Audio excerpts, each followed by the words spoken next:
सर्वांना नमो बुद्धाय, जय भीम. कालच्या भागामध्ये आपण बघितलं होतं की सिद्धार्थ गौतमाचा जन्म झाला आणि त्या अगोदर जो महामायेला पडलेलं स्वप्न, त्या स्वप्नाचा अर्थबोध आणि त्यानंतर प्रसूती काळासाठी महामायेने आपल्या माहेरी जाण्यासाठी जो विचार केला आणि अशा याच्यामध्येच माहेरी जात असताना जे लिंबोनी वन होतं, त्या लिंबोनी वनामध्ये सिद्धार्थाचा जन्म झालेला आहे. तर आज समोरील भाग आपण या ठिकाणी बघूया. तेव्हा सर्वांनी शांततेने या ठिकाणी बसावं. तर यानंतर आशिक मुनीचे आगमन हे आपण पाहणार आहोत. ज्यावेळी या बालकाचा जन्म झाला त्यावेळी आसिफ नावाचा एक महान तपस्वी ऋषी हिमालयाच्या पर्वतावर राहत होता. तर ज्यावेळी सिद्धार्थाचा जन्म या ठिकाणी झाला होता, तर त्या ठिकाणी त्याच्या एक आसिफ मुनी नावाचा एक महान तपस्वी, तर त्याच्या हिमालयाचं जे पर्वत आहे, हिमालय जे होतात त्या हिमालयाच्या पर्वतावर त्या ठिकाणी राहत होता. आणि आसिफ ऋषीने पाहिले की अंतरिक्षातील देव बुद्ध या शब्दाचा ध्वनी करत आहे. म्हणजे अंतरिक्ष जे आहे, अंतरिक्ष म्हणजे एक जे आपण त्याला ब्रह्मांड म्हणतो किंवा त्याही एक जे काया एक निसर्ग जो आहे, तर त्याच्यातील सर्व देव हे बुद्ध बुद्ध बुद्ध बुद्ध असा ध्वनी करत आहेत, आवाज करत आहेत. असं त्यांच्या प्रतिध्वनी चोहीकडे उमटत आहेत. त्याने पाहिले की ते आपली वस्त्रभूषणे मिरवीत इकडे तिकडे हर्षभराने फिरत आहेत. त्यांनी विचार केला की ज्या ठिकाणी बुद्धाने जन्म घेतला आहे तेथे मी का जाऊ नये. तेव्हा त्या आसिफ मुनीला वाटले की ज्या ठिकाणी बुद्धाने जन्म घेतलेला आहे, तर त्या ठिकाणी मी का जाऊ नये, बुद्धाला का भेटलो नये. त्याने आपल्या दिव्य दृष्टीने सर्व जंबूद्वीपाचे निरीक्षण केले आणि त्यानंतर त्या आसिफ मुनीने काय केलं की आपली जी दिव्य दृष्टी होती, आपली जी अंतर्मन होतं, त्या अंतर्मनानं सर्व जंबूद्वीपाची पाहणी केली. आणि तेव्हा शुद्धोधनाच्या गृही तळपणारे एक दिव्य बालक जन्माला आले असून त्यामुळे अंतरिक्षातील सर्व देव हर्षनिर्भर झाले आहेत असे त्यांना दिसले. मग त्यानंतर आसिफ मुनीला काय दिसलं, जेव्हा त्या अंतर्दृष्टीने जेव्हा सिद्धार्थ बघत होते, तर तेव्हा त्यांना काय दिसलं की एक जे शुद्धोधन नावाचा जे राजा आहे, तर त्या शुद्धोधन नावाच्या राजाच्या घरी एक तपस्वी असं एक काहीतरी उजेड दिसत आहे, काहीतरी एक तपस्वी असलेलं दिव्य एक बालक दिसत आहे असं त्या ठिकाणी आसिफ मुनीला जाणवलं. आणि त्यामुळं आसिफ मुनी हे सिद्धार्थाच्या घराकडे सिद्धार्थाला बघण्यासाठी निघाले. म्हणून तो महान ऋषी उठला आणि आपला पुतण्या नरदत्त याला बरोबर घेऊन राजा शुद्धोधनाच्या गृही आला. आणि त्यानंतर जो आसिफ मुनी जे आहे त्याचा पुतण्या एक त्याच्यासोबत होता, नरदत्त नावाचा. तर त्या नरदत्ताला घेऊन, आपल्या पुतण्याला घेऊन हा आसिफ मुनी सिद्धार्थ ज्या ठिकाणी आहे किंवा जो शुद्धोधनाचा महाल आहे त्या शुद्धोधनाच्या राज्याच्या दिशेने निघाला. आणि नंतर शुद्धोधनाच्या गृही आला व त्यांच्या राजवाड्यात प्रवेशद्वारासाठी उभा राहिला. आणि नंतर शुद्धोधनाच्या तो घरी आला आणि महाल जो होतं सिद्धार्थाचं शुद्धोधनाचं जे महाल होतं, तर त्या महालाच्या बाहेर जाऊन ते असे दोन्ही उभं टाकले. तसे त्यांनी लाखो लोक गोळा झाल्याचे पाहिले. तेव्हा तो द्वारपालकाजवळ गेला आणि त्याला म्हणाला, अरे राजाला जाऊन सांग की दाराशी एक तपस्वी आलेला आहे. आता सिद्धार्थाचा ज्या ठिकाणी जन्म झाला आणि सिद्धार्थ हा युवराज झाला आणि ते शुद्धोधन जो आहे यांचा पुत्र होता. शुद्धोधन एक राजा होता आणि राजाने पूर्ण आपल्या घराण्यामध्ये किंवा आपल्या पूर्ण राज्यामध्ये असं सांगितलं होतं की मग किती काळाच्या नंतर जन्म झाल्या कारणानं हा जो कार्यक्रम आहे हे हर्ष उल्हासाने आपण करण्यात येईल. आणि त्यामुळं काय झालं होतं की जेव्हा आसिफ मुनी त्या ठिकाणी आले, तर त्या ठिकाणी द्वारपालापाशी खूप असंख्य असे लोक त्या ठिकाणी उभे टाकले होते आणि खूप लोक गौतम बुद्धाला पाहण्यासाठी किंवा जो हर्ष उल्हास आहे तर तो तयार करण्यासाठी त्या ठिकाणी थांबले होते.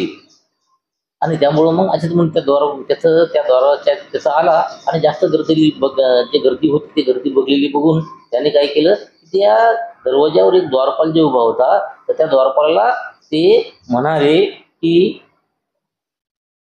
तेव्हा तो द्वारपाल शुद्धोधनाजवळ गेला आणि हात जोडून म्हणाला, महाराज, दाराशी एक वयोवृद्ध ऋषी येऊन उभे राहिले आहेत, ते आपल्याला भेटण्याची इच्छा करीत आहेत. आणि तेव्हा जो असित मुनीने त्या द्वारपालाला म्हणलं होतं की बाबा मधामध्ये जाऊन शुद्धोधनाला सांग की या ठिकाणी असित मुनी आलेले आहेत आणि तुम्हाला भेटू इच्छितात. तेव्हा तो द्वारपाल जो आहे तो असित मुनीचं म्हणणं ऐकल्याच्या नंतर तो महालामध्ये गेला, शुद्धोधनापाशी गेला आणि शुद्धोधनापाशी जाऊन शुद्धोधनाला म्हणतो की आपल्या महालाच्या बाहेर एक असित मुनी नावाचे जे गृहस्थ आहेत, जे तपस्वी आहेत, तर ते तपस्वी आपल्याकडे आलेले आहेत. तेव्हा राजाने असित मुनीला एका आसनाची व्यवस्था केली आणि तो द्वारपालास म्हणाला, त्या ऋषीला आत घेऊन ये. जेव्हा महालाच्या बाहेर येऊन तो द्वारपाल असित मुनी म्हणाला, कृपा करून आत चला. आणि त्यानंतर काय झालं की शुद्धोधनाला जेव्हा कळालं की बाहेर हे असित मुनी आलेले आहेत, तेव्हा त्यांनी एक असित मुनीसाठी बसण्यासाठी एक चांगलं शयन, एक चांगलं स्थान निर्माण केलं. आणि त्यानंतर तो शुद्धोधन हे आपल्या जे सेवक आहे, समजा द्वारपाल आहे, त्या द्वारपालाला म्हणाला की तू बाहेर जा आणि असित मुनीला आदरातिथ्य करून आपल्या महालामध्ये घेऊन ये. तेव्हा तो द्वारपाल बाहेर गेला आणि असित मुनीला म्हणाला की महाराज, कृपया करून तुम्ही मधामध्ये चला किंवा महालामध्ये चला. आणि त्यानंतर असित मुनी शुद्धोधन राजाजवळ गेला व त्यांच्या पुढे उभा राहून म्हणाला, विजय असो राजा, तुझा विजय असो, तू आयुष्यमान हो आणि आपले राज्य सद्धर्माने चालव. आणि नंतर असित मुनी जेव्हा शुद्धोधनाजवळ जातात तेव्हा शुद्धोधनाला म्हणतात की राजा, तू खूप मोठा राजा आहे, तुझा विजय असो, तुझा विजय असो आणि त्यानंतर तू आयुष्यमान हो, तुला जास्तीत जास्त आयुष्य लाभो, असं त्या ठिकाणी आशीर्वाद देतात. आणि तुझं जे राज्य आहे हे सद्बुद्धीनं चालव, असा सुद्धा त्या ठिकाणी शुद्धोधनाला आशीर्वाद देतात. तेव्हा शुद्धोधनाने असित मुनीला साष्टांग नमस्कार घातला आणि त्याला बसण्याकरता आसन दिले. आणि त्यानंतर काय झालं की शुद्धोधनाने त्या असित मुनीला साष्टांग नमस्कार घातला आणि नमस्कार घालून तो त्या ठिकाणी असित मुनीला बसण्यास सांगितलं. असित मुनी सुखपूर्वक स्थानापन्न झाल्यावर शुद्धोधन म्हणाला, हे तपस्वीन, यापूर्वी आपले दर्शन झाल्याचे आठवत नाही. आणि त्यानंतर असित मुनी हे त्या ठिकाणी खाली बसल्याच्या नंतर तो शुद्धोधन त्या असित मुनीला काय म्हणतात की हे तपस्वी, तुम्ही यापूर्वी कधी मला भेटले असं मला तर काही आठवत नाही, परंतु आपल्या येण्याची जी आहे, आपल्या आगमनाचा काय हेतू असावा, आपण इथे येण्याचे काय कारण, म्हणजे तुम्हाला मी कधी भेट झाली नाही, आपली दोघांची कधी भेट झाली नाही, तर तुम्ही आज जे माझ्याकडे आलेले आहेत तर याचं कारण काय असावं, आपण कसे काय माझ्याकडे आलेले आहात. आणि तेव्हा असित ऋषी शुद्धोधनाला म्हणाला, राजा, तुला पुत्र प्राप्ती झाली आहे, तुझ्या पुत्राला पाहण्याच्या इच्छेने मी इथे आलो आहे. आणि त्यावर ते शुद्धोधनाला जो असित मुनी आहे ते काय म्हणाला की बाबा, तुमच्या इथं एक पुत्र प्राप्ती झालेली आहे, तुम्हाला एक मुलगा झालेला आहे आणि त्या तुमच्या मुलाला बघण्यासाठी मी इथं आलेला आहो. आणि त्यानंतर शुद्धोधन म्हणतो की मुनीवर, बालक आता झोपला आहे, थोडा वेळ आपण थांबण्याची कृपा कराल का. आणि जेव्हा तो असित मुनी त्या ठिकाणी आले होते तर तेव्हा तो जो जन्मलेला बालक आहे, जो सिद्धार्थ आहे, सिद्धार्थ झोपलेले होते.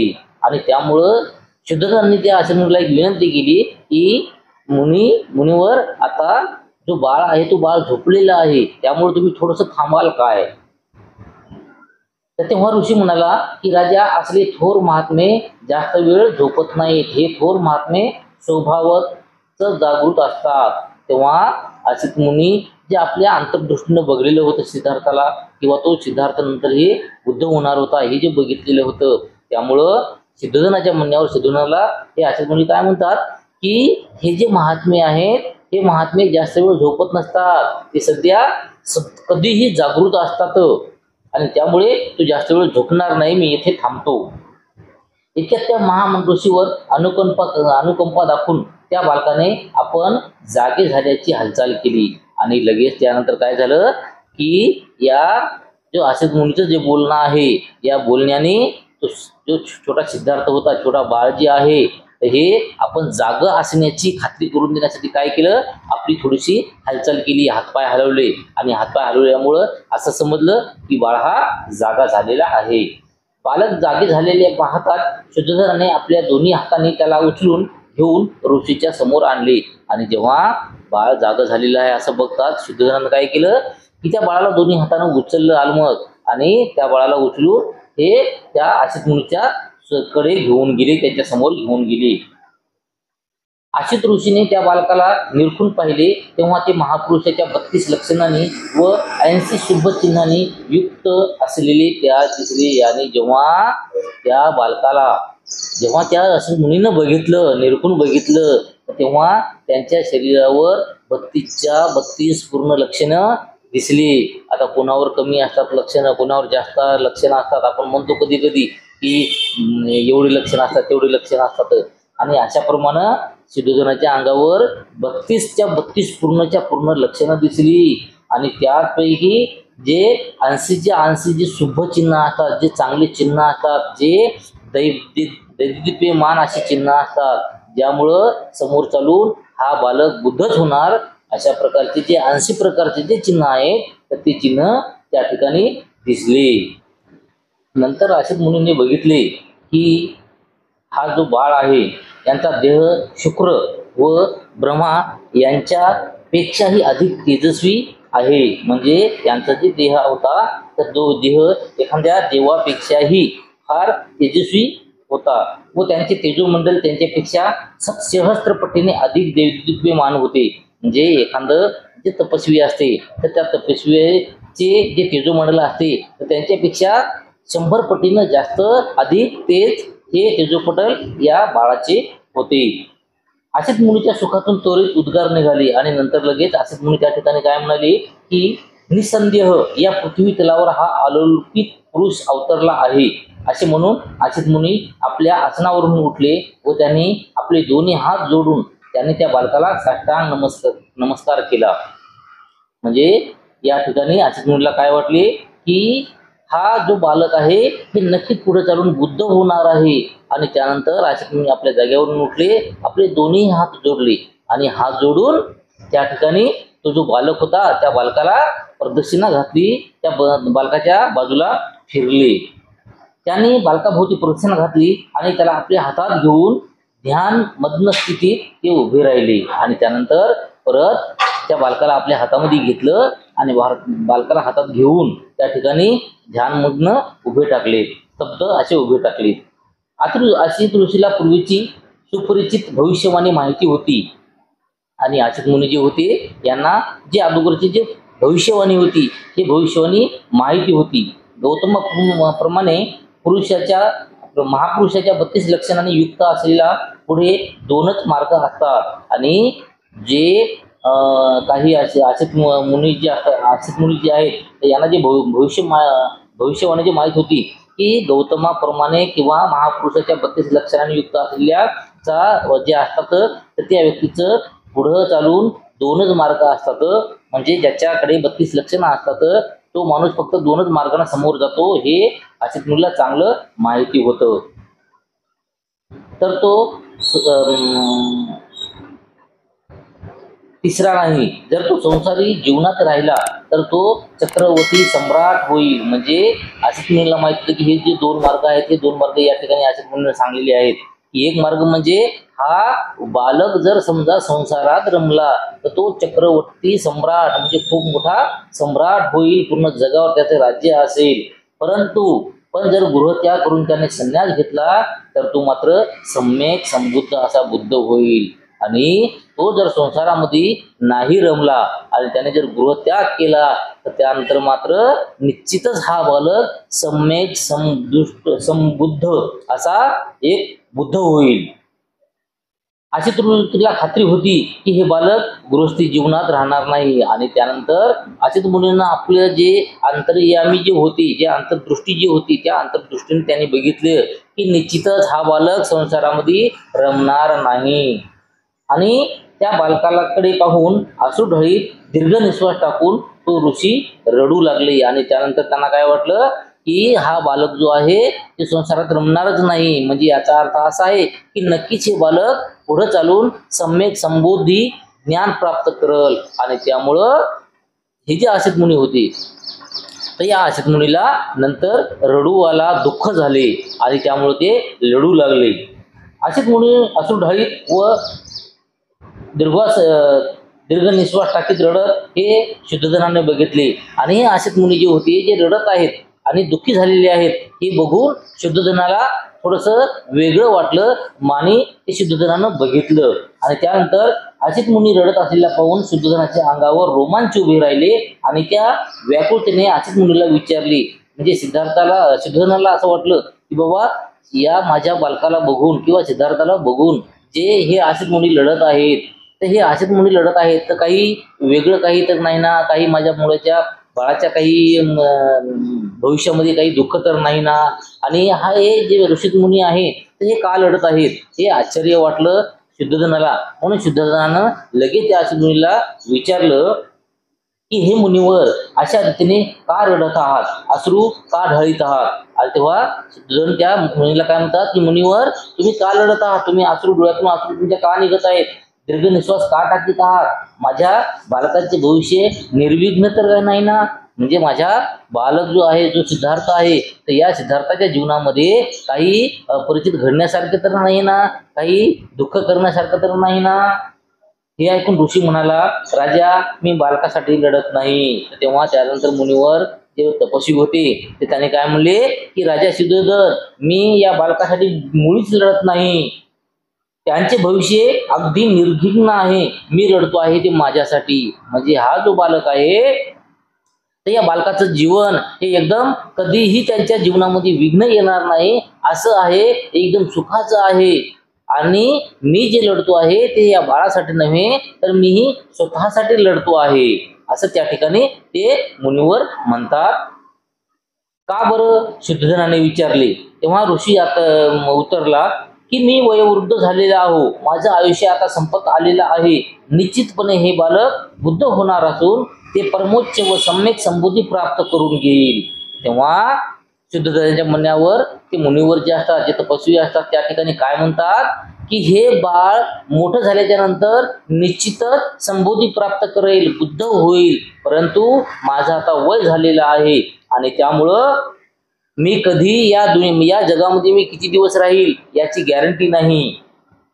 त्यानंतर आजवर या पृथ्वीवर तलावर जे कोणी करू शकले नाही ते धम्म प्रवचन हे बालक करेल. आणि याप्रमाणे आजपर्यंत या जगामध्ये कोणीच काही जेवढं केलं नाही तेवढं धम्म प्रवचन म्हणजे जे धम्माचा सार आहे, जे धम्माची शिकवण आहे, हे शिकवण हे सिद्धार्थ या जगाला देईल आणि जगताच्या सुख समृद्धीसाठी तो आपल्या महान तत्वाचा उपदेश करल आणि या जगातील सर्वांच्या कल्याणासाठी सुख समृद्धीसाठी तो आपल्याला जे मिळालेले ज्ञान आहे किंवा जे तत्वज्ञान आहे तर त्या ज्ञानाचा उपदेश या जगाला उद्देशून करल किंवा जगाला सुखाचा जे काही मार्ग आहे तर तो मार्ग या पूर्ण जगाला सांगेल.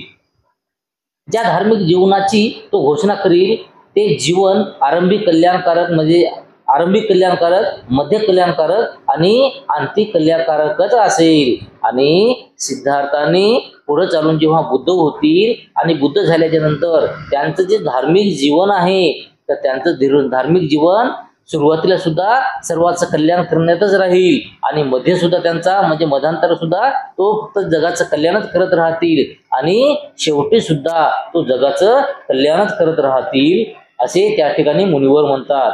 हे शब्द व शब्दाचा भावार्थ यांनी परिपूर्ण शुद्ध आणि पवित्र असंच असेल. म्हणजे याचा अर्थ असं काय आहे की सिद्धार्थाचं जीवन हे एक परिपूर्ण आणि पूर्ण शुद्ध प्रकारचं आहे असं त्या ठिकाणी असित मुनी म्हणतात. ज्याप्रमाणे एखादे उमराचे फुल क्वचितच वेळी व स्थळी या जगात उमललेले असते. आता इथं उमराच्या फुलाची जी आहे उपमा या ठिकाणी दिलेली आहे की ते मुनीवर म्हणतात की जसं या जगामध्ये जे उमराची झाडं असतात परंतु उमराची झाडे हे जरी समजा असंख्य असले, जरी लाखो असतील, करोडो असतील जगामध्ये, परंतु तेवढ्यामधून क्वचितच एखाद्या झाडाला आणि एखाद्याच ठिकाणी उमराला फूल आपल्याला दिसून येते आणि त्याचप्रमाणे या बालकाचा सुद्धा जन्म आहे. त्याचप्रमाणे असंख्य पर्वत कालानंतर या जगतात एखाद्या वेळी व एखाद्या स्थळी पूजनीय बुद्ध उदयास येतात आणि या उंबराच्या फुलाप्रमाणे जसं उंबराचं फुल किंचितच एखाद्या लाखो करोडो झाडामधून एखाद्या झाडाला आपल्याला कधी ना कधी एखाद्या वेळेस दिसून येते, त्याचप्रमाणे या बुद्धाचा जन्म आहे.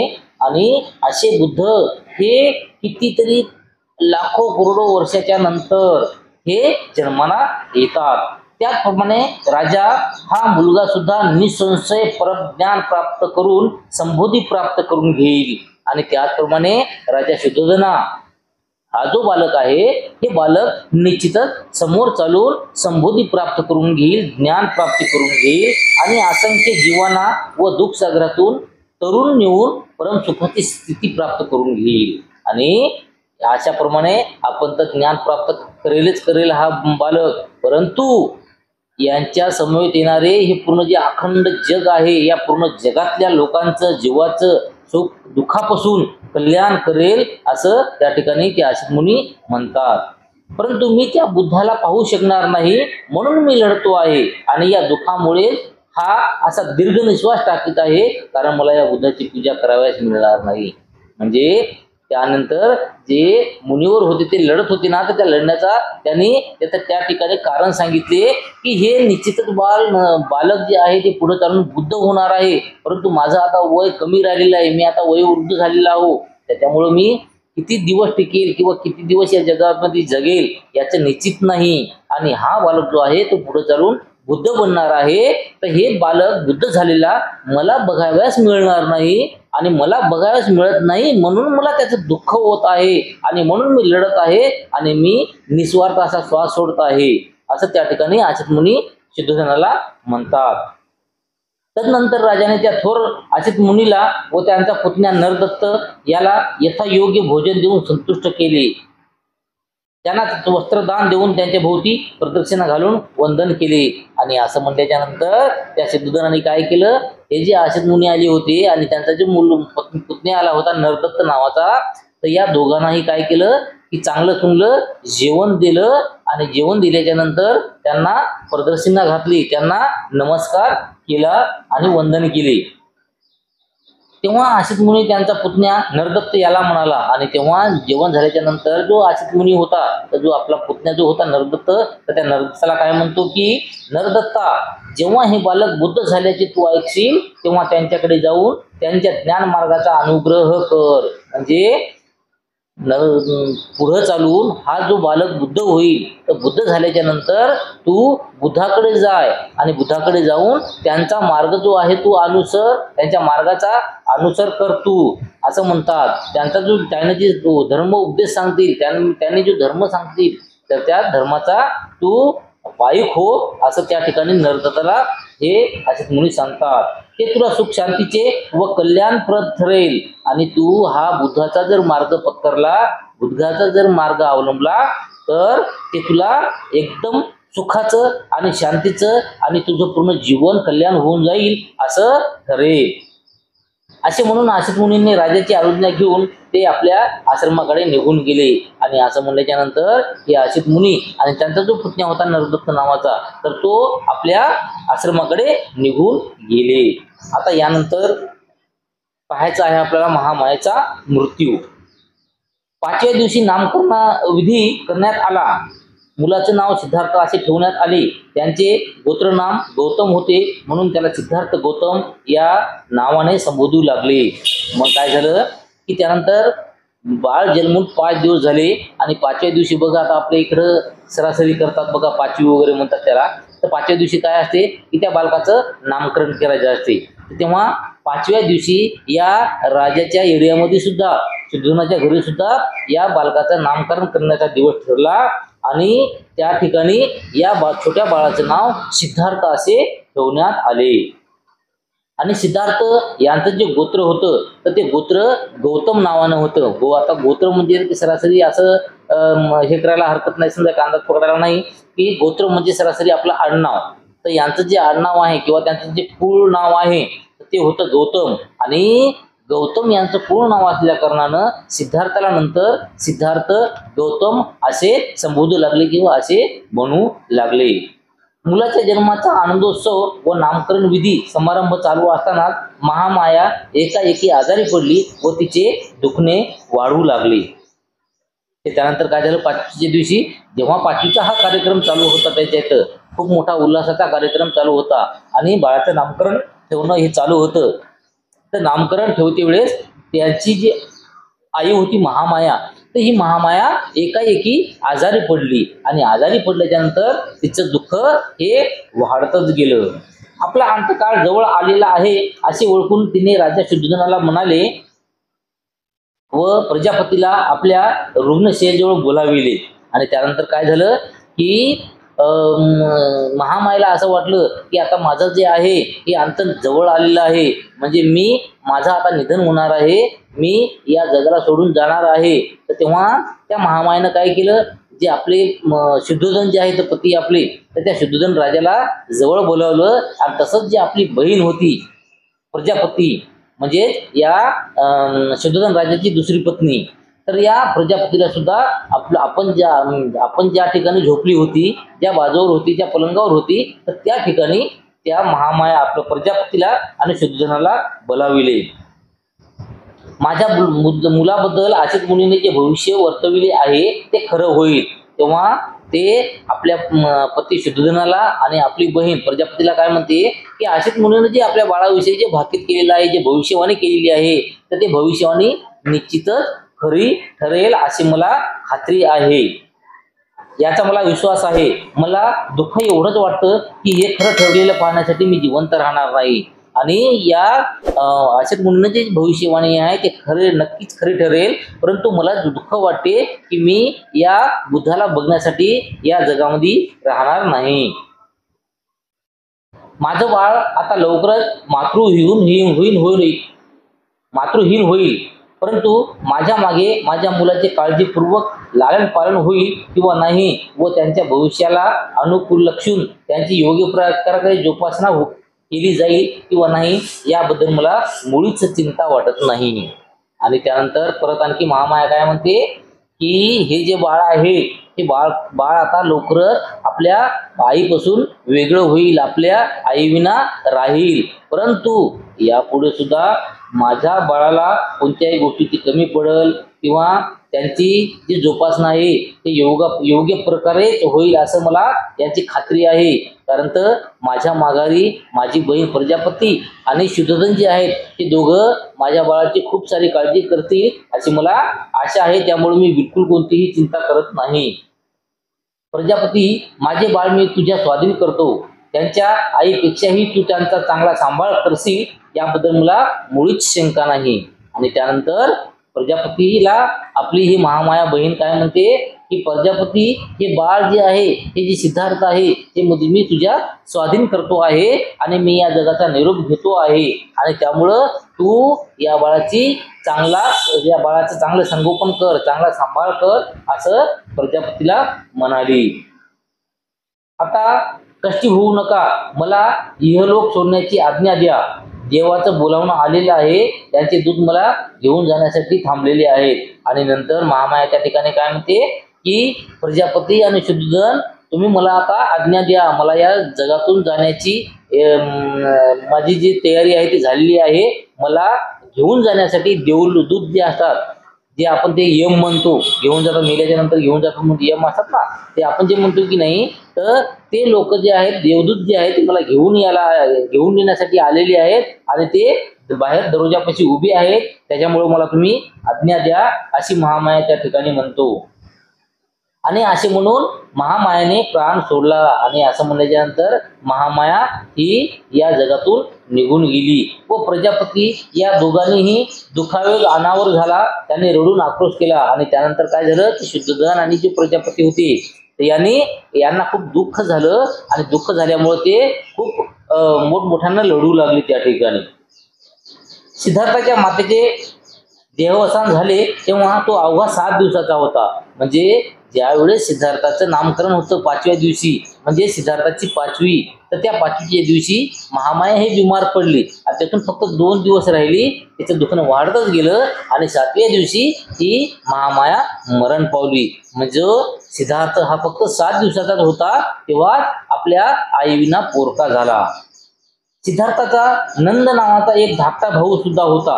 शुद्धोधनाचा महाप्रजापतीपासून झालेला तो पुत्र होता. आणि या सिद्धार्थाच्या बरोबरच जे याची मावशी किंवा आता नंतरची असलेली आई महाप्रजापती, तर या प्रजापतीला दुसरा एक मुलगा झालेला होता जो सिद्धार्थाच्या साधारणतः बरोबरच होता. तर त्या मुलाचं नाव होतं नंद नावाचं. तर हे नंद आणि सिद्धार्थ हे साधारणतः एका बरोबरीचेच मागे पुढचे हे दोन भाऊ आहेत. सिद्धार्थाला याशिवाय अनेक चुलत भाऊ होते. महानाम व अनिरुद्ध हे त्यांच्या चुलत शुक्लोधन यांचे पुत्र, चुलता शुक्लोधन यांचे पुत्र.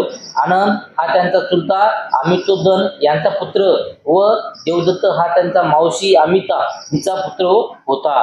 आणि हे सक्का भाऊ तर त्यांना एक नंद नावाचा होता, परंतु याशिवाय चुलत भाऊ सुद्धा त्यांना अलग अलग प्रकारचे होते. आणि या चुलत भावामध्ये सर्वात जास्त सिद्धार्थासोबत इतिहासामध्ये अगर कोणाचं नाव असेल तर तो आहे त्यांचा जो चुलत भाऊ होता देवदत्त नावाचा. तर या देवदत्ताचा खूप सारा इतिहास सिद्धार्थासोबत जोडून आहे. महानाम हा सिद्धार्थापेक्षा वयाने वडील होता व आनंद हा लहान होता. म्हणजे हे जे दोन चुलत भाऊ होते, महानाम हा सिद्धार्थापेक्षा थोडासा मोठा होता आणि जो आनंद नावाचा जो चुलत भाऊ होता तो चुलत भाऊ सिद्धार्थापेक्षा थोडा लहान होता. त्यांच्या सोबती सिद्धार्थ लहानाचा मोठा आणि हे लहान भाऊ जे होते छोटे छोटे जे चुलत भाऊ होते, तर या भावासोबत सिद्धार्थ लहानाचा मोठा होऊ लागला. त्यानंतर आपण बघूया बालपण आणि शिक्षण. जेव्हा सिद्धार्थ चालू आणि बोलू लागला तेव्हा शाखेतील वयोवृद्ध जाणते लोक एकत्र जमले व त्यांनी शुद्धोधनाला सांगितले की मुलाला अभया या ग्रामदेवतेच्या देवळात दर्शनाला नेले पाहिजे. आणि त्यानंतर सिद्धार्थ थोडा थोडा मोठा होऊ लागला. तर जेव्हा सिद्धार्थ मोठा होत होता, थोडा बोलत होता, तर जेव्हा बोलू लागला तेव्हा त्या राज्यातील काही लोक शुद्धोधनाजवळ आले आणि शुद्धोधन राजाला म्हणाले की हे शुद्धोधन राजा, हे बालक जे आहे ते आता बोलू लागलेलं आहे आणि त्यामुळं तुमचं जे काही एक ग्राम देवत आहे, एक देव आहे तुमचा, तर त्या देव अभया नावाचा जे देव आहे तर त्या देवाकडे या बालकाला तुम्ही घेऊन जा, दर्शनाला घेऊन जा, असं ते सर्व ग्रामस्थ त्या ठिकाणी शुद्धोधनाला म्हणतात. शुद्धोधन तेव्हा कबूल झाला व त्याने मुलाला कपडे घालण्यास महाप्रजापतीला सांगितले आणि लगेच शुद्धोधन त्या ठिकाणी आया बाळाला सिद्धार्थाला त्या देवाकडे नेण्यासाठी तयार झाले. आणि म्हणून त्यानं काय केलं, शुद्धोधनानं काय केलं की प्रजापती जी होती आपली पत्नी, तर त्या प्रजापतीला सांगितलं की या सिद्धार्थाला कपडे वगैरे घालून तयार कर, आपल्याला देवदर्शनासाठी जायचं आहे. मी त्याला कपडे घालत असताना बाळ सिद्धार्थाने गोड आवाजात आपल्याला कुठे नेले जात आहे हे आपल्या मावशीला विचारले. आणि त्यानंतर प्रजापतीनं काय केलं की त्या छोट्या बाळाला सिद्धार्थाला कपडे घालण्यास सुरुवात केली. परंतु नवीन कपडे घालायले तर तेव्हा सिद्धार्थाला असं वाटलं की बाबा मला नवीन कपडे घालत आहेत, तर मग आज काय कारण आहे की मला नवीन या ठिकाणी कपडे घालत आहेत. म्हणून त्यांनी आपल्या मावशीला प्रजापतीला विचारलं की मला आज का कपडे नवीन घालत आहात, आपल्याला कुठं जायचं आहे, आपल्याला काय करायचं आहे, असं विचारल्याच्या नंतर जेव्हा त्याला समजले की आपल्याला देवळात नेले जात आहे तेव्हा तो हसला. तथापि शाख्याच्या रीतिरिवाजानुसार तो देवळात गेला. आणि त्यानंतर जेव्हा त्याला कळालं की बा आपल्याला देवदर्शनासाठी देवळात जायचं आहे, तर असं कळाल्याच्या नंतर तो थोडासा हसला. कारण तर लहानपणापासूनच त्यांच्यावर दिव्य दृष्टी होती, त्यामुळे त्याला हे देवता काहीही आवडत नव्हते. परंतु तो हसला आणि हसून जे आपल्या चातके घराण्याचं जे काही रूढी परंपरा आहेत या परंपरेला विरोध करायचा नाही, म्हणून तो काय सिद्धार्थ त्या देवळामध्ये जाण्यासाठी तयार झाला आणि देवळाकडे गेला. वयाच्या 8व्या वर्षी सिद्धार्थाच्या विद्याभ्यासात सुरुवात झाली आणि असं करता करता करता सिद्धार्थ हा 8 वर्षाचा झाला. आणि जेव्हा 8 वर्षाचा झाला तर त्यावेळेस आपण म्हणतो बघा की आपल्या इकडेही जवळपास 7 वर्षे 8 वर्षाचा जेव्हा मुलगा होते ना, तेव्हा मुलाला शाळेत टाकत गेली. तर त्याचप्रमाणे सिद्धार्थ सुद्धा 8 वर्षाचा झाला आणि 8 वर्षाचा झाल्याच्या नंतर त्याला शिक्षण जे काही त्यांच्या तेव्हाचे जे शिक्षण होतं तर ते शिक्षण त्यांना घेण्यासाठी त्या शिक्षणाची सुरुवात झाली. महामायेच्या स्वप्नाचा अर्थ सांगण्यासाठी शुद्धोधनाने त्या 8 ब्राह्मणांना बोलाविले होते. त्यांनी सिद्धार्थाचे भविष्य कथन केले होते. ते त्यांचे प्रारंभीचे गुरु होय. आणि मग त्यानंतर काय झालं की जेव्हा महामायेला जेव्हा स्वप्न पडलं होतं आणि त्या स्वप्नाचा अर्थबोध करण्यासाठी शुद्धोधनाने जे 8 ब्राह्मणाला बोलवलं होतं, तर ते 8 ब्राह्मण जे होते, तर ते 8 ब्राह्मण खूप हुशार होते. म्हणून शुद्धोधनानं काय केलं की सिद्धार्थाला शिक्षण घेण्यासाठी त्या 8 ब्राह्मणाकडे पाठवलं आणि या सिद्धार्थाला शिक्षण द्या म्हणून सांगितलं. त्यांना जे काही ज्ञान होते ते सर्व त्याने सिद्धार्थाला शिकविल्यानंतर शुद्धोधनाने उचित देशातील थोर कुळात जन्मलेल्या व उच्च परंपरा असलेल्या सभ्यमिताला बोलावून घेतले.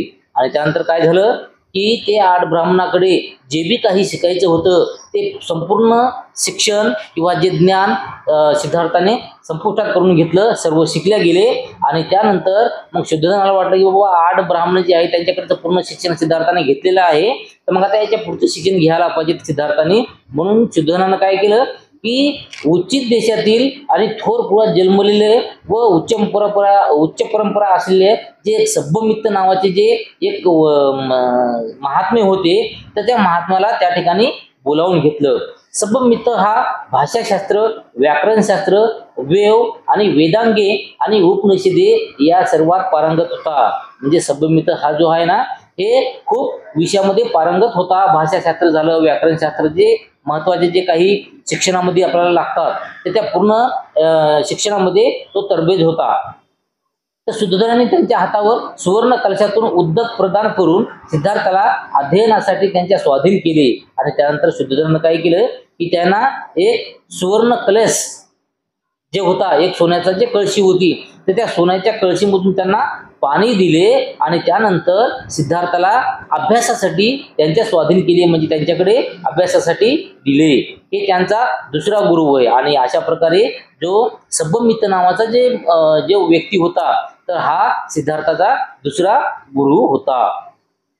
त्यांच्या हाताखाली सिद्धार्थ गौतमाने तत्कालीन सर्व दर्शन शास्त्रे आत्मसात केली. आणि त्यानंतर हा जो सभ्यमित्त नावाचा जो गुरु होता, या गुरुपाशी जे जे ज्ञान होतं ते सर्व ज्ञान सिद्धार्थानं संपादन केलं. याशिवाय त्याने अलार कलामचा शिष्य भारद्वाज यांच्याकडून ध्यान धारणेची विद्या संपादिली. भारद्वाजाचा आश्रम कपिलवस्तू येथे होता. आणि त्यानंतर एक कपिलवस्तू जे नावाची नगरी होती, तर त्या नगरीमध्ये एक भारद्वाज असे नावाचे एक विद्या संपादन करणारे एक शिक्षक होते किंवा एक गुरु होते. तर त्या गुरुकडे सुद्धा जाऊन सिद्धार्थाने त्या ठिकाणी जी पुढची शिक्षा होती ती सुद्धा घेतली. आता यानंतर बघा, आता सिद्धार्थाच्या अंगामध्ये काय काय लक्षणे होती त्याबद्दल आपल्याला यासमोर बघायचं आहे. जेव्हा तो आपल्या पित्याच्या शेतावर जात असे तेव्हा त्या ठिकाणी त्याला काही काम नसे, त्यावेळी तो एकांतस्थळी जाऊन समाधी लावण्याचा प्रयत्न करत असे.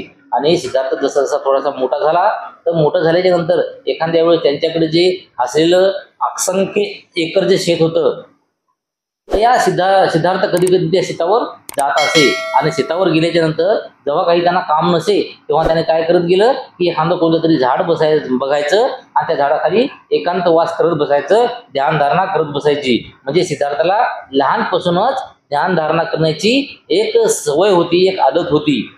आणि त्याला सिद्धार्थाला हे एकांतवास हे पहिलेपासूनच आवडत होता. त्यांच्या बौद्धिक विकासासाठी आवश्यक त्या सर्व गोष्टी केल्या जात असताना क्षत्रियाला आवश्यक अशा विद्येच्या शिक्षणाकडे दुर्लक्ष केले जात नव्हते. आणि जेव्हा सिद्धार्थाला संपूर्ण ज्ञान शुद्धोधनाने देण्याचे प्रयत्न केले आणि त्याच प्रकारे हा जो कोणत्याच धर्मामध्ये जन्माला आलेला होता, क्षत्रिय समाजामध्ये. आणि त्यामुळे क्षत्रिय समाजाचं काम असं असते की युद्ध लढणं. आणि त्यामुळं युद्धाविषयी सर्व जे बी विद्या असेल, जे बी शिक्षण असेल, ते सुद्धा शिक्षण शुद्धोधनाने सिद्धार्थाला दिले. कारण आपल्या मुलाचा मानसिक विकास करताना त्यांच्या पौरुषत्वाच्या विकासाकडे दुर्लक्ष करण्याची चूक आपल्या हातून होऊ नये यांची दक्षता शुद्धोधन यांनी घेतली होती. म्हणजे शुद्धोधनाला असं वाटलं की आपला मुलगा हा सर्व गोष्टींमध्ये पारंगत व्हायला पाहिजे. जो एका व्यक्तीला जे जे गोष्टी यायला पाहिजेत, जे जे शिक्षण यायला पाहिजे, ते सर्व पारंगत व्हायला पाहिजे. म्हणून शुद्धोधनाने सिद्धार्थाला सर्वच्या सर्व शिक्षण दिले, युद्धाचे सुद्धा शिक्षण त्या ठिकाणी दिले. सिद्धार्थ दयाशील प्रवृत्तीचा होता.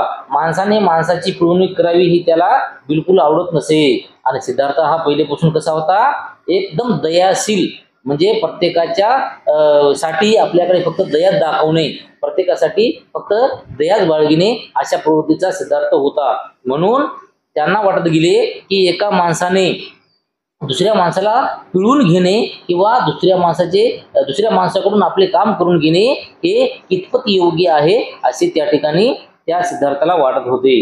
एकदा तो आपल्या काही मित्राच्या बरोबर आपल्या पित्याच्या शेतावर गेला. तेथे त्याने अंगावरील अगदी थोडक्या वस्त्रांशी अंग भाजून काढणाऱ्या कडक उन्हात जमीन नांगरणे, बांध घालणे, झाडे तोडणे इत्यादीचे कामे करीत असलेले मजूर पाहिले. आणि एकदा काय झालं की तो आपल्या मित्राबरोबर आपल्या शेतामध्ये गेला.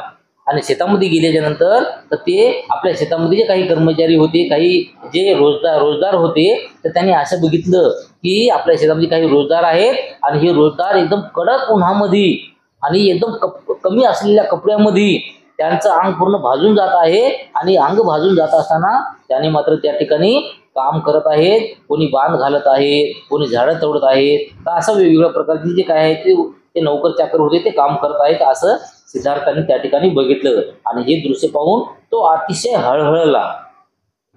तो आपल्या मित्रांना म्हणाला, एका माणसाने दुसऱ्याची पिळवणूक करावी हे योग्य ठरते काय? तेव्हा तो आपल्या मित्राला काय म्हणतो की माझ्या इथं एवढी शेती आहे आणि या शेतीवर करण्यासाठी रोजगार आहेत. तेव्हा त्या रोजगाराच्या हातून आपण कामं करायची, त्यांची पिळवणूक करून घ्यायची आणि आपण इथं बसून खायचं, तर हे असं योग्य आहे काय असं त्या ठिकाणी सिद्धार्थ आपल्या मित्राला म्हणतो. व त्यांच्या कष्टाच्या फळावर मालकाने आपले जीवन जगावे हे कसे बरे असू शकेल?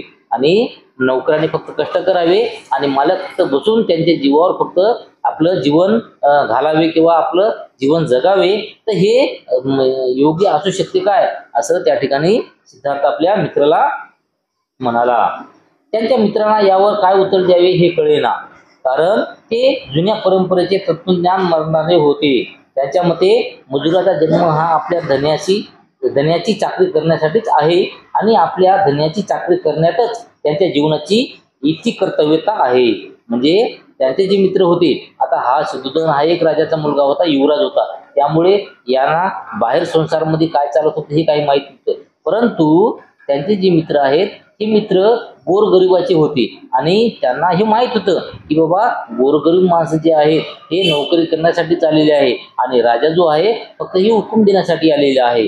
त्यामुळं त्या मित्रांना हे सुद्धा माहित होतं. परंतु या सिद्धजनाला काय उत्तर द्यावं हे मात्र त्यांना कळेनासं झालं. शाके लोक व परमंगल नावाचा एक उत्सव साजरा करीत असेल. हा ग्रामीण लोकांनी धान्याच्या पेरणीच्या दिवशी साजरा करायचा उत्सव होता. तर त्यावेळेस काय होतं, त्या देशामध्ये जे शाके लोक होते तर ते शाके लोक एक उत्सव तयार करत गेले. उत्सव म्हणजे एक सण तयार केले, एक त्योहार तयार करत गेले. आणि तो त्योहार कधी येत गेला तर जेव्हा पेरणीची वेळ असेल आणि पेरणी झाल्याच्या नंतर जो धान्य जे आपण काढतो, कापून खरडून जे धान्य आपण काढतो आणि घराकडे घेऊन येण्याची जी तयारी असते, तर अशा याच्यामध्ये हे जे एक उत्सव होता वप्रमंगल नावाचा, तो वप्रमंगल नावाचा जे उत्सव त्या ठिकाणी चालत असे आणि तो तसा दिवस होता. लोकांच्या प्रथेनुसार त्या दिवशी प्रत्येक शाखेला स्वतः आपल्या हाताने जमिनीत नांगर धरणे भाग पडत असे. आणि या काळामध्ये काय होतं की हा जो प्रमंगल नावाचा जो सण होता, तर त्या दिवशी काय होतं, जे जमीन मालक असतील किंवा त्या जमिनीचे जे धनी असतील, त्या धन्यानं किंवा त्या मालकानं त्या शेतामध्ये थोडंसं तरी आपण नांगर चालवायचा अशी एक प्रथा त्या ठिकाणी चालू होती.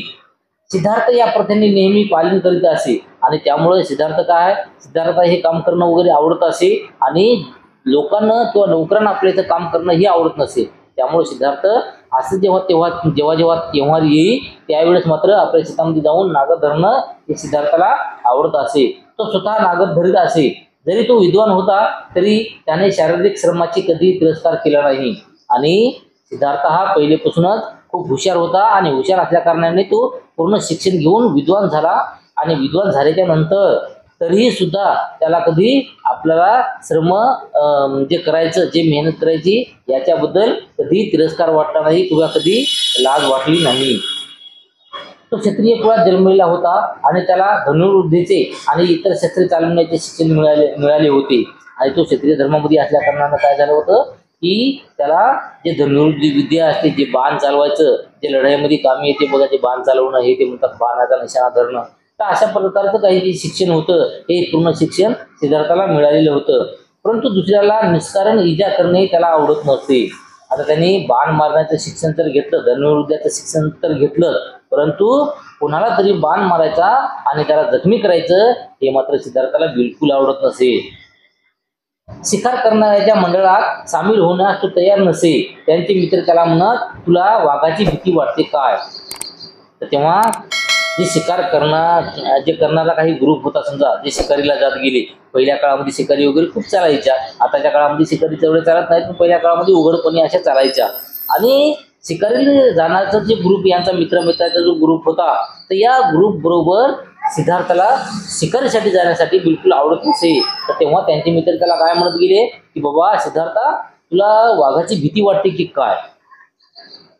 तर तेव्हा उत्तर देई, मला माहीत आहे तुम्ही वाघाला मारण्यासाठी जात नसून ते हरीण आणि तसे ससे यांच्यासारख्या निरुपद्रवी प्राण्याला मारण्यासाठी जात आहात. तर तेव्हा सिद्धार्थ त्यांना काय म्हणे की तुम्ही वाघाला मारण्यासाठी मुळीच जात नाहात, कारण तो वाघाला बघून तुम्ही सुद्धा घाबरता, त्यामुळे तुम्ही वाघाला मारत नाही आहे. तर मला 100% माहीत आहे की तुम्ही जंगलामध्ये जाणार आहात आणि वाघ सोडून जे छोटे छोटे जे साधे जे कोमल असे जे हरणं आहेत, जे ससे आहेत, त्या सस्याचं हरणाची तुम्ही शिकार करणार आहेत हे मला माहीत आहे. निदान तुझे मित्र किती बिनचूक निशाणबाजी करतात हे पाहण्यासाठी तरी तू ये, असे त्यांचे मित्र त्याला आग्रह करत गेले.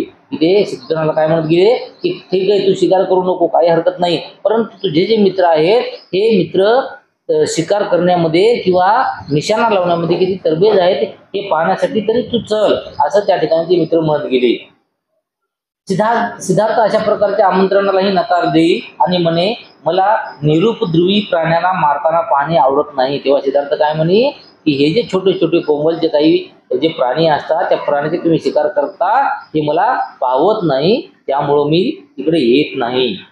सिद्धार्थाच्या या प्रवृत्तीमुळे प्रजापती गौतमी अतिशय चिंताग्रस्त होत असे आणि हे सिद्धार्थाचं जे वागणं होतं, या सिद्धार्थाच्या वागण्यामुळं जे एकांतवाद किंवा असे जे विचार होते, जे प्राणीमात्रावर दया दाखवणारे जे विचार होते, तर अशा वागण्यामुळे प्रजापतीला मात्र ही चिंता वाटत होती की सिद्धार्थाची पुढे चालून काय होईल.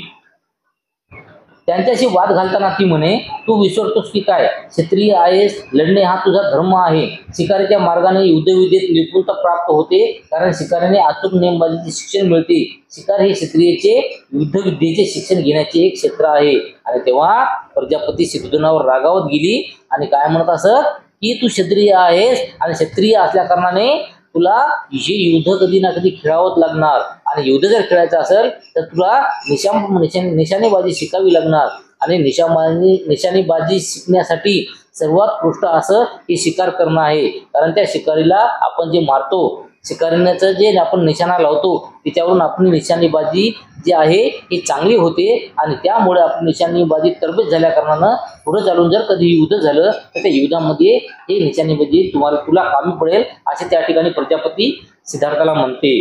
तेव्हा सिद्धार्थ नेहमी गौतमीला विचारत असे, पण आई, क्षत्रियांना लढावे तरी का लागते? आणि गौतमी उत्तर देई, तो त्यांचा धर्म आहे म्हणून. त्यावर सिद्धार्थ प्रजापतीला काय म्हणे की आई, हे या जगामध्ये एकूण एकाच्या विरोधामध्ये लढावंच का लागतं प्रत्येकाला? आणि त्यानंतर गौतमी फक्त उत्तर देई की बाबा हा माणसाचा धर्म आहे. तिच्या उत्तराने सिद्धार्थाचे समाधान होत नसे. तो गौतमीला विचारी, मला असे सांग की माणसाला मारणे हा माणसाचा धर्म कसा होऊ शकतो? आणि हे जे गौतमीने दिलेलं उत्तर आहे, जे प्रजापतीने दिलेलं उत्तर आहे, त्या उत्तरामुळं सिद्धार्थाचं समाधान होत नसे. म्हणून सिद्धार्थ गौतमीला परत विचारे की बाबा, एका माणसाला दुसऱ्या माणसाला मारणे, एका माणसाने दुसऱ्या माणसाचा जीव घेणे, एका माणसाने दुसऱ्या माणसाला छळणे, ही कुठला असा धर्म आहे? हे धर्म कसा होऊ शकतो? आणि त्यानंतर गौतमी उत्तर देईल ही प्रवृत्ती एखाद्या संन्याशाला योग्य आहे, पण क्षत्रियाचे लढलेच पाहिजे. जर ते लढणार नाही तर राजाचे संरक्षण कोण करत? आणि प्रजापती काय म्हणे की हा क्षत्रियाचा धर्म आहे लढणे, आणि क्षत्रिय म्हणजे त्याला लढावंच लागते. आणि समजा तो लढला नाही तर मात्र जर पुढे चालून आपल्या समजा कोणाचं आपल्या याच्यावर अतिक्रमण झालं, समजा कोणा आपल्यावर लढाई चालून केली, तर त्यावेळेस आपलं काय होईल, आपलं संरक्षण कोण करल, त्यासाठी आपण लढाई शिकलीच पाहिजे, असं त्या ठिकाणी गौतमी म्हणे. पण आई, जर सगळे क्षत्रिय एकमेकावर प्रेम करू लागले तर हिंसा न करता ते आपल्या राज्याचे संरक्षण करू शकणार नाहीत काय? तेव्हा आणखी सिद्धार्थ काय म्हणतो प्रजापतीला की आई, जर सगळे क्षत्रिय आहेत आणि सगळ्या क्षत्रियाला असं ठरवलं की मी कोणासोबत लढणारच नाही, मी सगळ्यावर दयाभाव दाखवतो, आणि असं जर झालं तर मग युद्ध करण्याची गरजच पडणार नाही, आणि सर्व क्षत्रिय आपापल्या ठिकाणी गुण्या गोविंदानं नांदतील, सुखानं नांदतील, असं त्या ठिकाणी सिद्धार्थ म्हणतो. तो आपल्या मित्रांना आपल्या बरोबर बसून समाधी लावण्यात उद्युक्त करण्याचा प्रयत्न करील. आणि त्यानंतर सिद्धार्थ काय करत गेले की आपले जे मित्र आहेत, जे शिकारीला चल म्हणत गेले, तर त्या मित्रांना घेऊन काय करत असे की कुठंतरी एखाद्या बार ध्यानस्थ बसण्याची, समाधी लावून बसण्यासाठी ते आपल्या मित्राला सांगत असे. त्यासाठी तो योग्य असे आसन घालून बसण्याने त्यांना शिकवी व त्यावर एखाद्या विषयावर चित्त एकाग्र करण्यास शिकवी. आणि त्यानंतर तसंच काय करी आपल्या मित्राला ते की कसं बसायला पाहिजे हे सांगत गेले. आणि त्याच्यानंतर बसल्याच्यानंतर आपण काय करायला पाहिजे, कुठं आपलं ध्यान लावायला पाहिजे, कुठं आपलं मन लावायला पाहिजे, म्हणजे आपली एकाग्रता वाढेल, अशा प्रकारे सुद्धा त्या मित्राला सांगत असे. मी सुखी व्हावे, माझा आप्तेष्ट सुखी व्हावे, सर्व प्राणी मात्र सुखी व्हावे, अशा प्रकारच्या विचाराची ध्यानाकरिता निवड करण्याविषयी तो त्यांना उपदेश देईल. तर तेव्हा ते आपल्या मित्राला काय सांगत असे की बाबा मी सुखी व्हायला पाहिजे, माझे जे सर्व नातलग आहेत हे नातलग सुखी व्हायला पाहिजेत, आणि सर्व जग सुखी व्हायला पाहिजे, अशा प्रकारचे तुम्ही विचार करत राहा आणि ध्यान करत राहा, आणि असे ध्यानाला बसा, असं सिद्धार्थ ते आपल्या मित्राला सांगत असे. परंतु त्यांचे मित्र या गोष्टीला महत्त्व देत नसत, ते त्यांची हसून थट्टा करीत असे. परंतु हे जे ध्यानमग्न बसणं किंवा ध्यान करणं हे मात्र त्याच्या मित्राला बिलकुल पटत नव्हते, त्याला याच्याविषयी काही माहिती नव्हती. त्यामुळं ते काय करायचे की सिद्धार्थाचं सांगणं होतं, या सांगण्यावर ते मित्र हसत गेले. ते डोळे बंद करीत, पण ते चिंतनाच्या विषयावर मन एकाग्र करू शकत नसत. उलट त्यांच्या दृष्टीपुढे शिकारीची हरिणे व खाण्याचे गोड पदार्थ येत असत. आता सिद्धार्थ सांगते म्हणून आपण ध्यानाला बसायचं म्हणून ते बसत गेले आणि डोळे बंद करत गेले.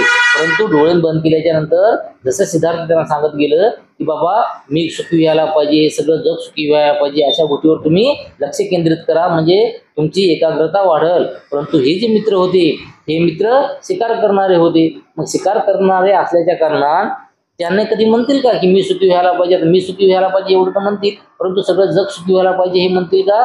म्हणणार नाहीत. मग जेव्हा ते ध्यानाला बसत गेले तर तेव्हा त्यांच्या ध्यानामध्ये, त्यांच्या मनामध्ये काय येत गेले, त्यांच्या डोळ्यासमोर काय दिसत गेले त्यांना की शिकार दिसत गेले, समजा हरणं दिसत गेली, शिकार दिसत गेली, काही खायचे गोड गोड पदार्थ असतील ते दिसत गेले. तेव्हा त्यामुळं त्यांचं जे ध्यान आहे हे त्या ठिकाणी लागत नव्हतं. त्यांच्या पित्याला व मातेला त्यांच्या या धारणेचा ध्यास लागलेला आवडत नसे. तो क्षत्रियाच्या जीवनाचा सर्वथा विरुद्ध आहे असे त्यांना वाटे. आणि हे सर्व काही सिद्धार्थाचं वागणं बघून त्या ठिकाणी सिद्धार्थाचे वडील शुद्धोधन आणि आई प्रजापती यांना मात्र सिद्धार्थाची काळजी वाटू लागली. आणि सिद्धार्थ असा जो ध्यानस्थ बसत गेला तर यांचं खूप दुःख यांना वाटत गेलं. योग्य विषयावर चिंता एकाग्र केल्याने आतील समाजातील मनुष्य मार्गावरील प्रेम भावना व्यक्तिगत होते, यावर सिद्धार्थाचा विश्वास होता. पण सिद्धार्थाचा विश्वास कशाचा होता की माणसाचं चित्त जे आहे हे एकाग्र केल्यामुळे आतील पूर्ण जगातील मनुष्य प्राणी असतील त्यांच्यावर आपली प्रेम भावना निर्माण होते, असं सिद्धार्थाला वाटत गेलं. आणि या संबंधीची खात्री देताना तो म्हणे की आपण जेव्हा प्राणी मात्राचा विचार करतो तेव्हा त्यातील भेदाभेद व असमानता यापासून सुरुवात करतो. आणि जेव्हा आपण एखादं जे प्राणी मात्र समजा एखादा प्राणी असेल तर प्राण्याविषयी आपण एक समज असा निर्माण करतो की बाबा मी माणूस आहे आणि तो प्राणी आहे, आणि त्यामुळं मग त्या प्राण्याची आपण शिकार केली पाहिजे किंवा त्या प्राण्याला आपण काहीतरी हानी केली पाहिजे किंवा त्या प्राण्याला काहीतरी शिव्या दिल्या पाहिजेत असं आपल्या मनामध्ये निर्माण होते. हे समानतेचं कारण आहे. परंतु आपण मित्राला शत्रूपासून वेगळे करतो. आपण आपल्या पाळीव जनावरांना मनुष्य प्राण्यापासून भिन्न समजतो. आपण मित्र व पाळीव जनावरे यावर प्रेम करतो आणि शत्रू व हिंस्र पशूचा द्वेष नव्हे काय. आणि जेव्हा आपण जे काही प्राणी असतील, जे काही पक्षी असतील, त्यांची आपण जी शिकार करतो किंवा त्याला प्राणी म्हणून समजतो, आपल्यासारखं म्हणजे जसं आपल्याला जीव आहे तसं त्यांना सुद्धा जीव असेल, जसं आपल्याला मन आहे तसं त्यांना सुद्धा मन आहे असेल, आणि आपल्याला जसं जगावं वाटते तसंच त्यांना सुद्धा जगावं वाटत असेल, असा जर विचार आपण केला तर तेव्हा मात्र या प्राणी जे आहे, सर्व जे प्राणी पक्षी आहेत त्यांच्याविषयी आपल्या मनामध्ये दयाभाव निर्माण होईल. आणि त्यामुळं हे या पक्षाचा आपण द्वेषभाव करायला नाही पाहिजे असं सिद्धार्थाला वाटत होतं. ही भेदरेषा आपण ओलांडली पाहिजे. आणि आपण जेव्हा आपल्या चिंतनात व्यावहारिक जीवनाच्या मर्यादे पलीकडे जातो तेव्हाच हे करू शकेल, अशा प्रकारची त्यांनी विचारधारणा केली. त्यांचे बालपण परमोच्च प्रेम भावनेने व्यापलेले होते. म्हणजे सिद्धार्थाचे बालपण जे होते ते परमोच्च म्हणजे सर्वीकडून फक्त प्रेम, ज्याच्या प्रत्येक जे भेटेल त्याला त्याच्याशी प्रेम भाव, जे दिसेल त्याच्यासाठी प्रेम भाव, म्हणजे सगळ्याचं सुख, सर्वाला सुख मिळो, सर्वांचं मंगल हो, अशा प्रकारचे जे प्रेम भाव होता ते सिद्धार्थाच्या मनामध्ये होता. एकदा तो आपल्या पित्याच्या शेतावर गेला. विश्रांतीच्या वेळी एका झाडाखाली बसून तो निसर्गाची शांती व सौंदर्याचा आस्वाद घेत होता. इतक्यात आकाशातून एक पक्षी त्यांच्या समोर पडला. आणि एक दिवस काय झालं की सिद्धार्थ आपल्या वडिलाचं जे शेत होतं, आपलं जे शेत होतं त्या शेतावर गेला. आणि शेतावर गेल्याच्या नंतर एक जे झाड होतं त्या झाडाची सावली खाली जमिनीवर पडत होती. तर अशा मोठ्या झाडाखाली सिद्धार्थ एकांत वास करत, शांत मन करत त्या ठिकाणी शांततेनं बसलेला होता. आणि बसल्याच्या नंतर काय झालं की एक पक्षी हा उडत उडत उडत उडत त्यांच्या जवळ आला आणि त्याच्या समोर येऊन पडला. त्या पक्षाला बाण लागलेला होता व तो त्यांच्या शरीरात रुतला होता. त्यामुळे तो पक्षी घायाळ होऊन तडफडत होता. आणि जेव्हा तो पक्षी सिद्धार्थाच्या समोर पडला तेव्हा सिद्धार्थाने त्या ठिकाणी बघितलं की तो जो पक्षी आहे तर खाली कसा पडला समजा की त्याचं कारण असं आहे की त्या पक्षाला एक बाण लागलेला आहे आणि त्या बाण लागल्यामुळं तो घायाळ झालेला आहे. आणि घायाळ झाल्यामुळं तो रक्तबंबित होऊन त्याला उडता येत नाही आणि म्हणून तो उडत उडत येऊन माझ्यासमोर पडला असं सिद्धार्थाने त्या ठिकाणी दिसलं. सिद्धार्थ या पक्षाला वाचवण्यासाठी पुढे आला. त्याने त्यांच्या अंगातील बाण उपटून काढला, त्याच्या जखमीवर पट्टी बांधली व त्याला पिण्यासाठी पाणी दिले. त्यानंतर सिद्धार्थानं काय केलं, जे पक्षी आपल्या समोर जे पडलेला होता की नाही तर त्या पक्षाला उचलून आपल्या छातीशी धरलं आणि त्यानंतर त्या पक्षाच्या शरीरामध्ये जो बाण घुसलेला होता तो बाण या सिद्धार्थाने बाहेर काढला, त्याला पट्टी वगैरे लावली आणि नंतर काय केलं, त्या जखमी सिद्धार्थाला त्या ठिकाणी पिण्यासाठी पाणी दिले. त्याने त्या पक्षाला उचलले व त्यांच्या जागी तो अगोदर बसला होता त्या जागी आला. त्याने त्या पक्षाला आपल्या उत्तरीय वस्त्रात गुंडाळले आणि ऊब देण्यासाठी त्याला आपल्या हृदयाशी धरले. त्यानंतर त्या पक्षाला घेऊन ज्या ठिकाणी अगोदर सिद्धार्थ बसले होते त्या ठिकाणी परत आले आणि तिथं बसून त्या सिद्धार्थाला आपल्या छातीची धरून आपले जे काही थोडेफारचे काही वेगळे कपडे होते आपल्याकडे तर त्या वेगळ्या कपड्यामध्ये गुंडाळून त्या पक्षाला ऊब म्हणजे एक गरम उष्णता देण्यासाठी त्या ठिकाणी बसले. सिद्धार्थाला आश्चर्य वाटले की या निष्पाप पक्षाला कोणी मारले असावे. तेव्हा सिद्धार्थाला काय वाटलं की बाबा हे निष्पाप म्हणजे हे पक्षी कोणाचंही काही नुकसान करणार नाही किंवा कोणाला काही हे भांडण करणार नाही, काही बोलणार नाही, एक निष्पाप आहे आणि अशा निष्पाप पक्षाला कोण मारला असावं. आणि थोड्याच वेळात त्याचा चुलत भाऊ देवदत्त शिकारीच्या सर्व अयोध्यानिशी तिथे आला.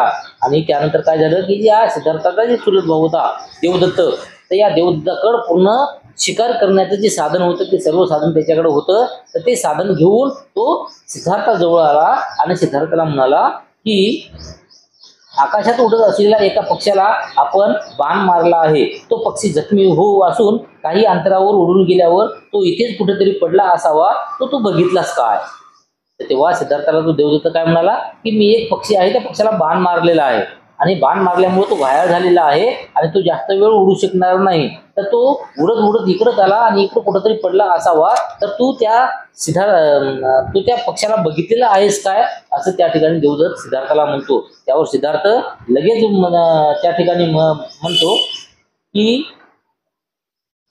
सिद्धार्थ होय म्हणाला व घायाळ स्थितीतून बरा झालेला तो पक्षी त्याने त्याला दाखविला आणि त्यानंतर सिद्धार्थ काय म्हणाला की होय तो पक्षी येथे पडला होता आणि आपल्या ते पक्षीचे त्यांनी घेतला होता, जे बार काढला, त्यांची मलमपट्टी केली आणि आपल्या छातीशी कोटाळून जे धरलं होतं, त्यानंतर तो पक्षी त्या देवदत्ताला सिद्धार्थाने दाखवला आणि देवदत्ताने मागणी केली की माझा पक्षी तू माझ्या स्वाधीन कर, पण सिद्धार्थाने ते नाकारले. त्यामुळे दोघांमध्ये तीव्र वाद झाला आणि त्यानंतर तो देवदत्त जो आहे तो काय म्हणाला की या पक्षाला मी बाण मारलेला आहे, त्यामुळं मी ही शिकार केलेली आहे आणि शिकार मी केल्या कारणानं हा पक्षी माझा आहे, तेव्हा तू हे पक्षी मला दे, माझ्या स्वाधीन कर, असं देवदत्त म्हणाला. परंतु सिद्धार्थ म्हणाला की नाही, मी हे पक्षी तुला देत नाही, कारण तू याचा मालक नाही, तू याचा शिकारी आहे, तू याचा द्वेषभाव करणारा आहे, तू याचा दुश्मन आहे, त्यामुळं हे पक्षी मी तुला देत नाही. आणि अशामुळं असे म्हणत या दोघांमध्ये अधिक तीव्र थोडेसे भांडण झाले आणि तो खूप मोठा त्यांच्यामध्ये वाद झाला.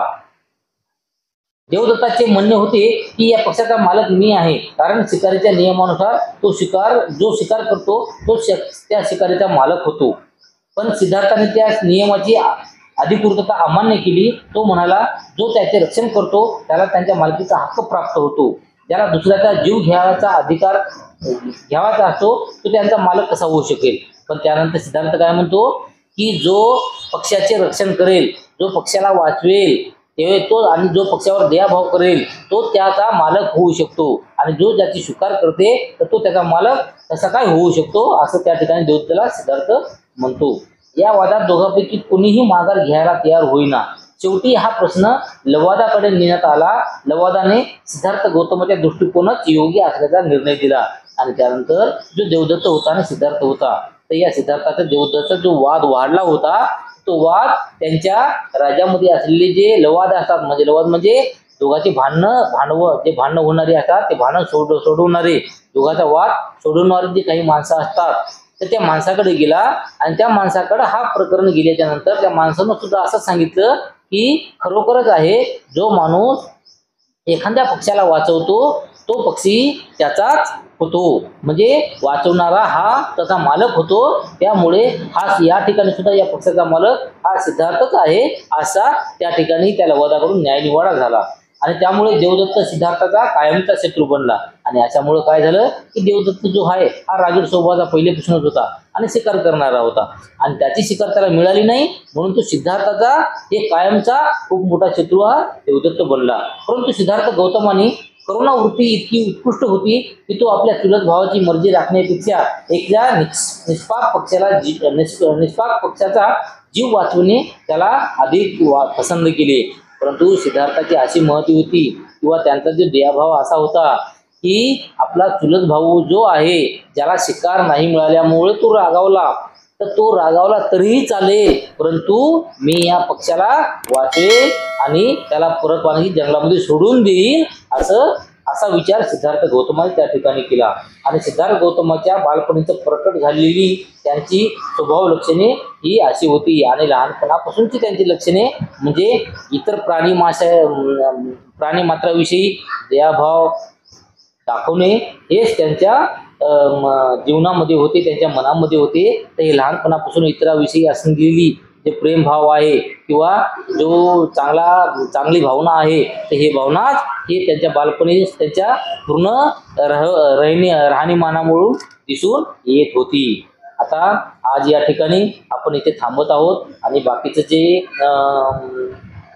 बाकीचा जो भाग आहे हे उद्याच्या भागामध्ये आपण बघूया.